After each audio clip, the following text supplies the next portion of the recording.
lead in. The next talk we're going to have is on tribal wood market study. Mr. Steve Rigdon, he is a proud member of the Yakima Nation and grew up on the Yakima Reservation in South Central Washington State. Currently, Steve is the Tribal Partnership Resource and Stewardship Manager for Sustainable Northwest. Mr. Rigdon's career started as a wildland firefighter in 1991 and has extended into forestry, public power, lumber manufacturing, and resource stewardship. In 2025, Sustainable Northwest conducted a tribal wood market study in collaboration with a steering committee of tribal members, forestry professionals, and industry experts. So please help me welcome Mr. Rigdon. Steve Rigdon. It's a great honor and privilege to be here, on these Menominee ancestral lands and the other tribes, and get the, welcoming from President Holsley and Dr. Codwell and all of their information and wisdom and from our ancestors, from our way of life, from these modern times, and trying to go forward the best way possible. And today is a great day. It's June 9th, 2026. 171 years ago, the Yakima Nation signed our treaty on today, so today is our treaty day. And I imagine there was a lot of things happening on these lands, with their forests, with their fisheries, with their rights, with their way of life. As those negotiations were happening, we're all trying to maintain, retain our identity, our culture, our language, our songs, our sense of place, and all the work that we do, and passing that on, to future generations, and those conversations about, what is sustainability, and how do you, pass on what you were blessed with, their ancestors gave to us, to the future generations. And today, it's my daughter's birthday. So I think about her. I think about the legacy that we're leaving her, the challenges that were left on to us. And there's a lot of love and appreciation. We use the word, resiliency quite a bit. Perseverance, going through hardships and difficulties and tough times with staying focused and having the disciplines to keep doing the right things and having the integrities. That's what our ancestors have done. That's what, the blessings from the natures and creations do for us. The sturgeon that was talked about earlier, that perseverance to keep going and to keep thriving. Life is powerful and love is powerful. And so when we think about marketing, when we think about, that emotional connection, that buy-in, that ability for you to make something better for yourself or to accumulate something better and pass it on. And it is a tool, and it's a challenging tool, especially in today's, commodities. But as I was sitting here and thinking about, the casinos and how, Indian country has utilized that economic development and opportunity to uplift so many of our communities. And how can we try to, follow those abilities and marketings and convince our leadership that, being the original stewards of these lands, we have a responsibility, to give back and have that reciprocity and work in these spaces. And many of you at ITC, Tribal Timber Council, the Bureau of Indian Affairs, all the organizations from state, private, nonprofits, and everything have been doing that work, and that's what put you in this room. And also thinking about the storytelling of, ITC, or going on the 50th year next year, and the relationships. And you think about that emotional buy-in and the relationships that it took to get there, and to open up, to connect, to have a conversation. Last night was one of the most uh, fun nights that I've had in a long time with a lot of friends that I went to college with, that I work with here, the Intertribal Timber Council family, and my laughing muscles have not been worked so hard. And so, yeah, cheeks are still a little bit sore today just from all the just heartfelt, hard laughter. And so as we think about, this presentation, your roles, your responsibilities, opening up, doing the work, and the panel that became before, they're putting, their efforts into our way of life. And as we think about all the different pathways of how we're going to go forward and do these things, we have to play the game. It takes markets. It takes money. It takes infrastructure. It takes tools. It'd be wonderful if the world would, pay us what we deserve in carrying those conservation burdens of our way of life, of our foods, our medicines, the wellness, the language, our culture, but it just doesn't work like that. And so how can we blend, the academia, the markets, the infrastructure, the commodities, the storytelling, the ecosystem services, all those things that, the society benefits from that we don't get paid for. Clean air, clean water, connection to the environment, connection to our sense of place. And so I just want to thank all of you for being here and willing to, listen to, myself on this journey that I've been on for over 30 some years of protecting, fighting, trying, convincing, and trying to maintain that perseverance and that hope that we all share, to take this further so that our future generations, my daughter, my son, and my other daughter, their children, they have that opportunity to take it and run with it and do something better with it. So, Sustainable Northwest. So it's a nonprofit that was created in the 1990s in the timber wars in the Pacific Northwest out of Portland. And so the Northwest Forest Management Plan was, shut down a lot of lumber mills because that public, resource, timber resource went away. So to give you some numbers, the National Forest Service on average through like the 1950s through 80s, 90s, till the timber wars, they harvested about 10 billion board feet of lumber a year, and now we're down to less than 3 billion. And so it just shows you how the system has shrunk. And then if you look at the Bureau of Indian Affairs and tribes, we're still leaving about 50% of our annual allowable cut on the table. So there's a lot of opportunity potential working on our ancestral lands in these spaces. But we have five programs at Sustainable Northwest, and we develop natural solutions that work for natural people and local economies, regenerative ranching, clean energy, water, forest, and wood markets. Our regenerative ranching program is up to over 120 ranches across 7 million acres. Our clean energy program, we partner with indigenous communities and other communities. We had a big solar microgrid project that we've got through Oregon this last year. Really proud of that. Our forest program did a lot of reforestation, Labor Day fires in Oregon, working on workforce development, working with private, state, and public landowners to just do more, create that capacity. Our wood markets team, a big reason why I'm here, both professionally and giving this presentation, is because of the vision of Paul Vanderford and Ryan Temple, who are here with us, and how they wanted to work with tribes more. The original stewards, capture the story,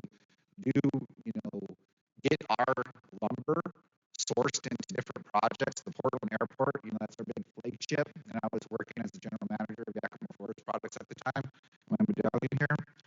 And we bought into that, not knowing where that journey was going to take us and personally take me, but it brought me to Sustainable Northwest and trying to take that vision, expertise, technical experience, and share it more with a lot of other tribes. And we also did work with HP and them, and we've done, many universities, libraries, other places. And our water program especially focuses on coastal water resources because they don't have the large watersheds, that the rest, the bigger watersheds do. So they have, just potable water issues. Our program's vision as Green Markets is a thriving, build green economy in the United States. It seems to say Pacific Northwest, but since we're trying to partner more with Intertribal Timber Council, we have to broaden our horizons and go across, the country, Indian country. And, built on the backbone of wood products from responsible managed forests and manufacturers that form the foundation of a healthy, rural, natural resource-based economy. Our forest program, resilient and sustainable managed forests in the United States provide critical ecological service and forest products while supporting rural and tribal communities and economies.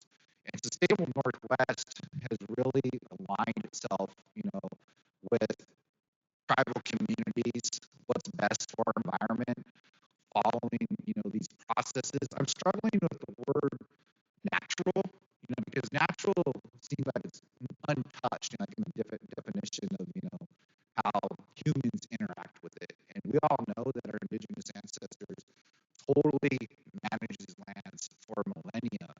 And so I'm struggling with that word natural or wilderness because we've been here doing it for a long time, and we're allowed access to do it. We do it best, and we get the best benefits back to our communities, our society, and the economy somewhat, but not so much because most of our value is left on the landscape. It's that reciprocity. We've been taught a lot to not take more than what we need. One thing that I like to share too, and the Menominee are dealing with this a lot here with disturbance. It's not a matter of if those disturbances will come, the wind, the fire, the bugs. It's a matter of when. And so, as a steward, how do we respond to that? And how do we get out in front of it? And how do we do it better? And with what tools? And that's why, having the infrastructure, having the markets, and doing what we do is so important.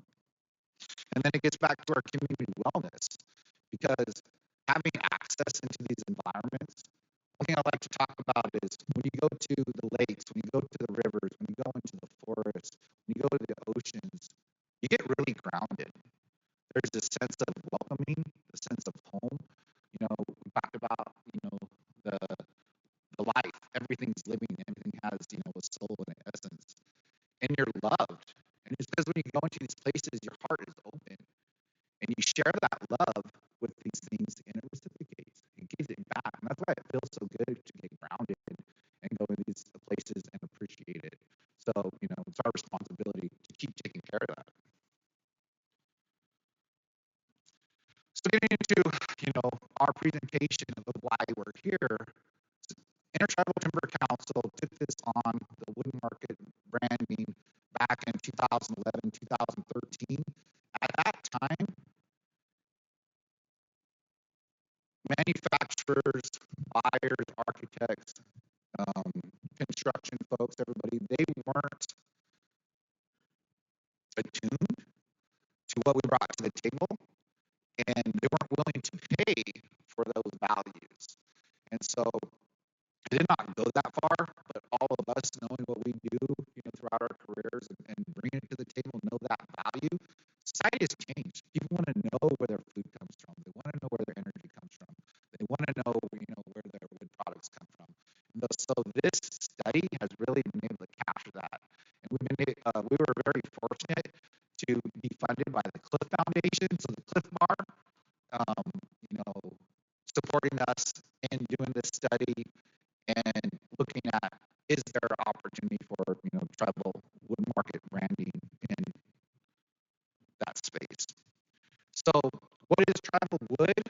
I really like us to adopt these terminologies, so when we say it, it becomes, somewhat of our slogan, if you will. It is tribal wood is harvested from tribal forests in ways that protect natural and cultural resources, stewardship, landscape health, and create opportunities and benefits for tribal members and the land. So it's about the connection of our people, our land. Should have, maybe some air and water in there too, especially water, because that's so sacred and gives us life. The integration of knowledge and sovereignty. It honors tribal ancestors, ways of life, and sovereignty. It integrates science, technology, culture, and ecological knowledge to create environmental, social, and economic benefits for generations to come. And I think we need to put ourselves in there. I think a lot of times we're always, working for the future, but what about today? What are we doing for ourselves today? How are we loving ourselves today? How are we providing our way of life today? Because as we've seen, the challenges of today are very, very difficult. Things come and go with this swipe of a pen. And if we're not prepared, if we're not taking care of ourselves to, endure that and respond, accordingly, it becomes that much more difficult for our future generations. We leave them a mess to clean up, and those conservation burdens and all the different, debts and just challenges, that our society faces. Our methodology, we did a lot of surveys. We had 258 responses. We did a couple of focus groups in the Northwest at the Mass Timber Conference. We did some over Zoom.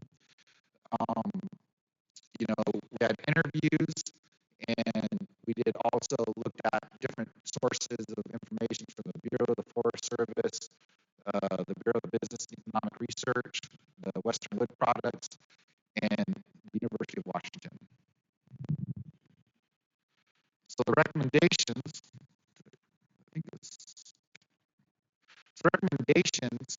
out of this, established a wood market. And Sustainable Northwest, we're starting this, but at the end of the day, we can't own it. Some tribal organization, ITC or somewhere else, they need to own it so that it has that legitimacy, has that integrity of, we don't want to come in and just come in as just this imposter. Is that imposter syndrome, right? Where we're coming in and I'm there, but as an organization as a whole, we're a nonprofit. So for it to have its integrity and to be safest, the tribes need to step up and own it. Storytelling, that's been shared a lot. And marketing and storytelling and connection and having the resources and abilities to do that is very powerful. And so how do we continue to do that? We have resources that we're doing some videos, the video here, capturing ITC and that storytelling, podcasts, all the different social medias. That takes time, effort, and money. And how do we, step into that space? Again, promote innovation and resource utilization. This panel did a great job of that today, pulling that together. And then strengthen market access and buyer relationships. Again, it's about buy-in. It's about that emotional connection. It's about that trust. And I know that there's a lot of apprehension, throughout any country because of a lot of broken promises. But again, if you align with the right organization, the right partners that keep showing up, and actually ITC is a great home for that, where they keep showing up and getting it done, that's where those relationships can be, built, maintained, and fostered. Build tribal enterprises and capacity. One of the things that we've really been advocating for is like homegrown, developed enterprises supported by the community, because you have to get the right size. You have to, have a forest resource, biomass resource. The community has all of their expectations dimensions of that landscape. And you have to have appropriate sizely, so your annual level cuts, your FMPs, the enterprise, and the tools. Is it going to be a lumber mill? Is it going to be biofuels? Is it going to be biochar? Is it going to be, industrial wood pellets? What type of, manufacturing product is the community willing to invest in, that they feel is responsible for their environment and capturing those markets? And then overcome the bottlenecks. It's really aligning our foresters, our cultural resources, our biologists, our tribal leadership, and the business side all together, so that they all work to serve one another. And again, that's why I was thinking about casinos, because there are a lot of successful casinos, and how do we take those different types of business models, methodologies, and learn from and expand on, so that we continue to have the infrastructure, the tools, the workforce development, and the opportunity to keep doing what we're doing, and so that our children, especially the fifth generation, they know where they're going to be working. They know where the careers are going to be coming from. They know that they're not going to get laid off. It's not going to be seasonal. They're only going to be working 4 to 6 months out of the year, and the rest of the year they have to figure it out. We have to create year-round career opportunities, for our communities. So strengthen the market access. So as Sustainable Northwest, that is something that we can do. We have relationships with manufacturers. We have relationships with architects. We've been working with the United States Green Builder Council and Living Futures, working on pilot projects so that tribes get more recognition and points for their wood, their products that they're sourced into, buildings and houses. And so we've done the work to create those relationships. Tribes are going to have to continue to, show up and participate and say that their products are available, for these. And we're always, seeking.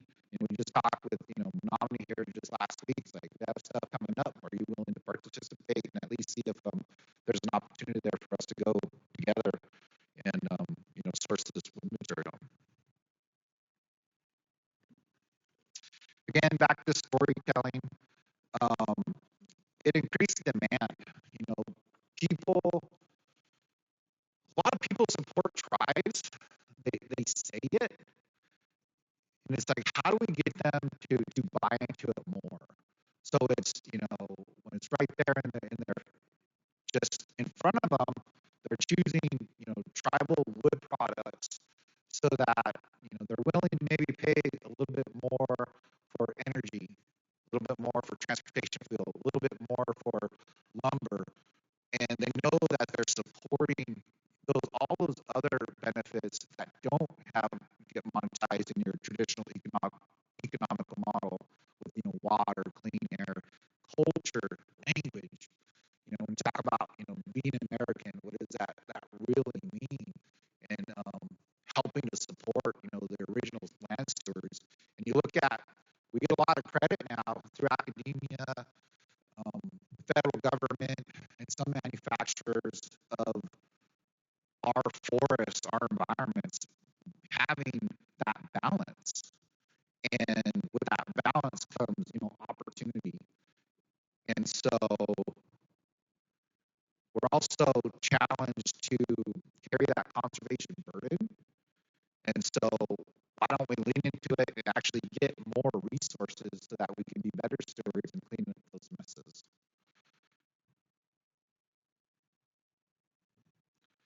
Again, want to, especially point out with Ryan Temple, how he's been able to, with our sustainable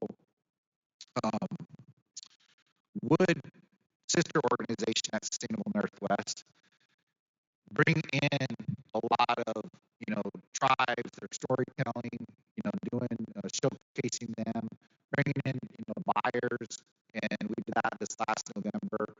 And then, especially with Paul also being out there, working the ground, making the calls, having the conversations, and lifting up these faces. But the tribes, we need to be there right along with them. We need to support them.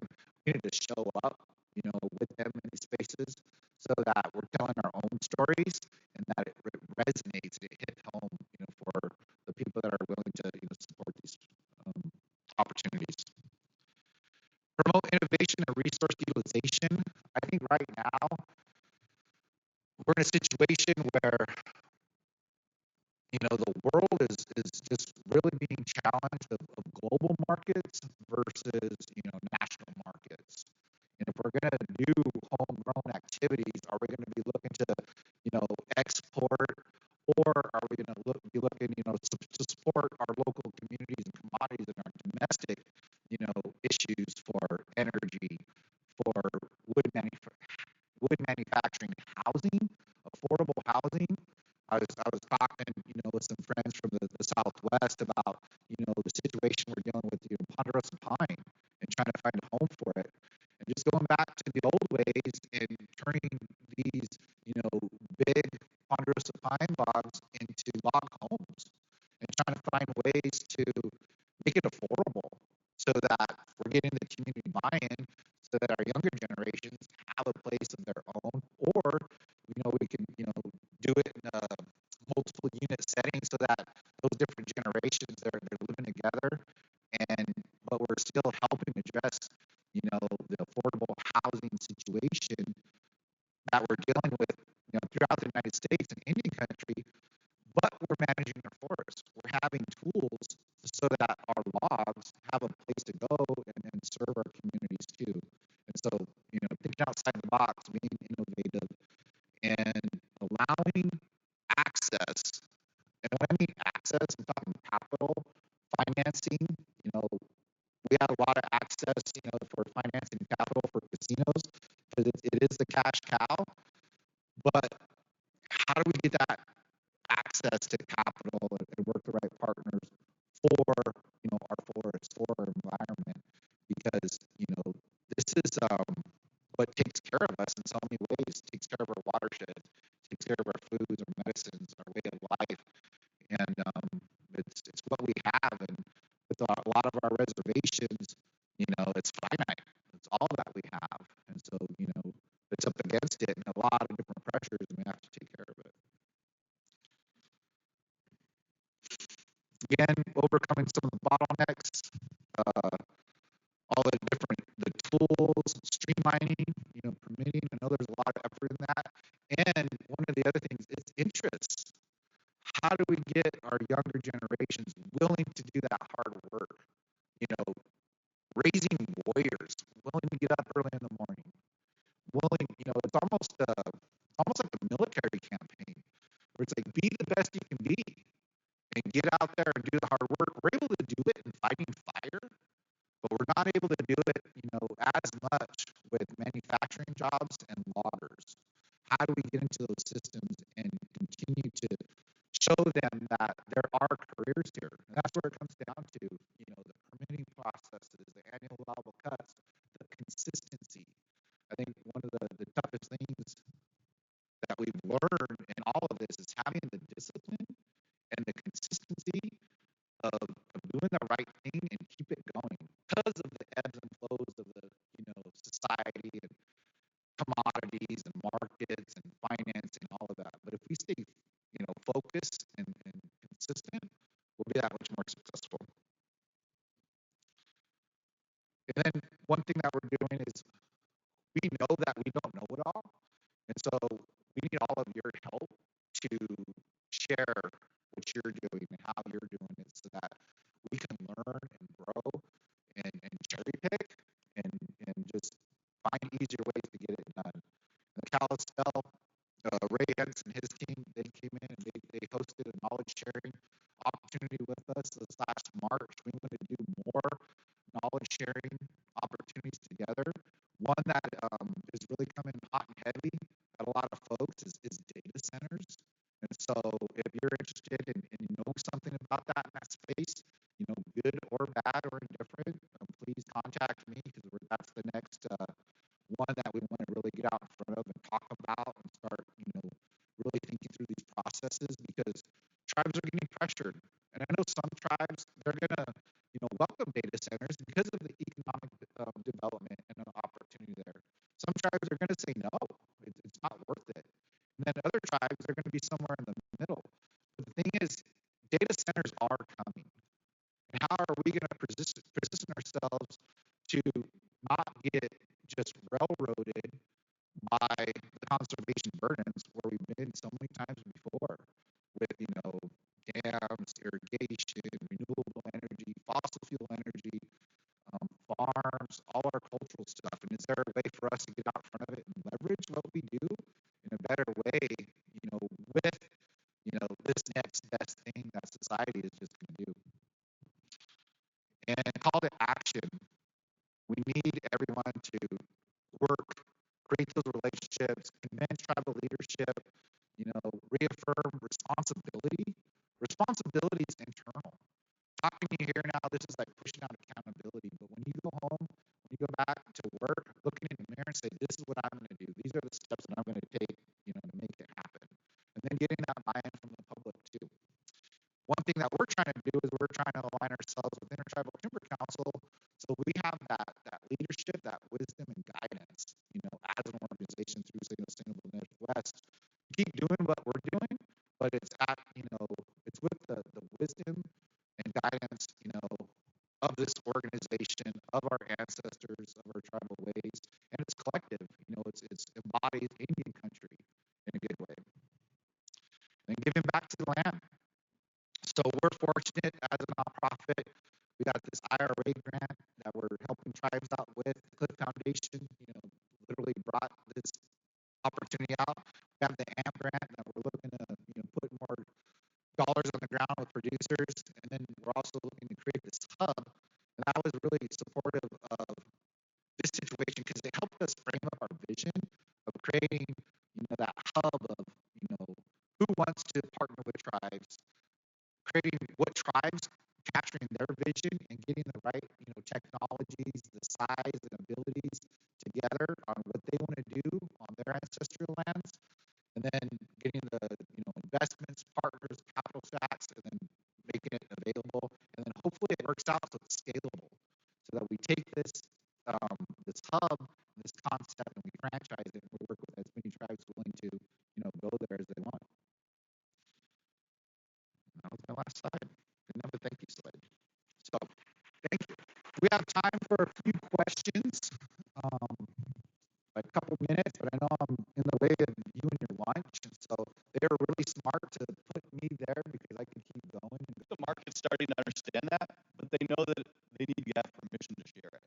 And I think one of the opportunities here is to help craft what the communications narrative is related to the stories so that people have permission to say what it is an individual community is willing and interested in having them share forward, since they know it's not their story to shape or share themselves. So I just wanted to flag that because I think a lot of the market, as they started to recognize the value that Steve talked about and as the conversation this morning has highlighted, they don't know where to go with that, right? They know it's not their story, so they kind of stutter. And then they kind of don't, they feel a little awkward. And then maybe they buy the wood, but they don't know whether they have permission to say anything about it.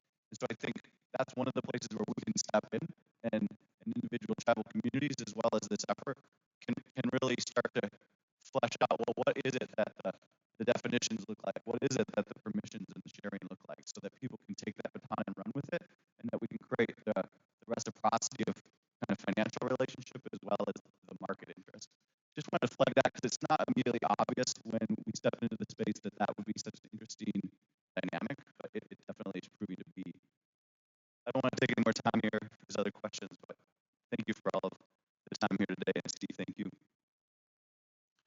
Thanks, Paul. One thing that I do want to point out, and this was brought up at the 9th American Forestry Congress last year, tourism, recreation. It is a $1 trillion business annually. And the timber industry is $300 billion.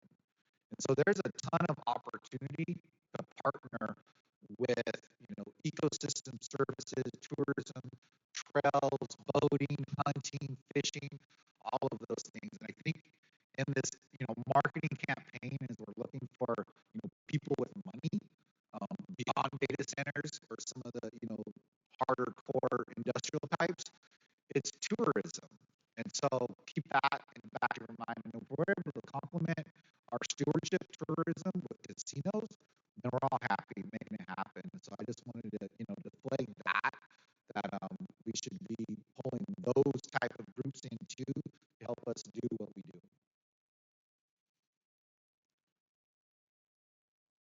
Questions, thoughts? All right. Okay. We have a master stewardship agreement that covers 2.2 million acres. We have about $6.5 million in it from federal funding, and we have other agreements, RTRL, another 4 million. We built the fire program over the last couple of years. 15 staff on that now. We have 40 people in our Department of Natural Resources, and the Sustainable Northwest is a partner with us on our master stewardship agreement. And I'd just like to say that I would not have been able to do my job and bring this to the Klamath tribes if it wasn't for your partnership. And so I highly recommend anybody who needs assistance or someone to work with. Sustainable Northwest is a wonderful organization, and they've done a tremendous job bringing these opportunities to the people of the Klamath people. So thank you. Appreciate you, Steve.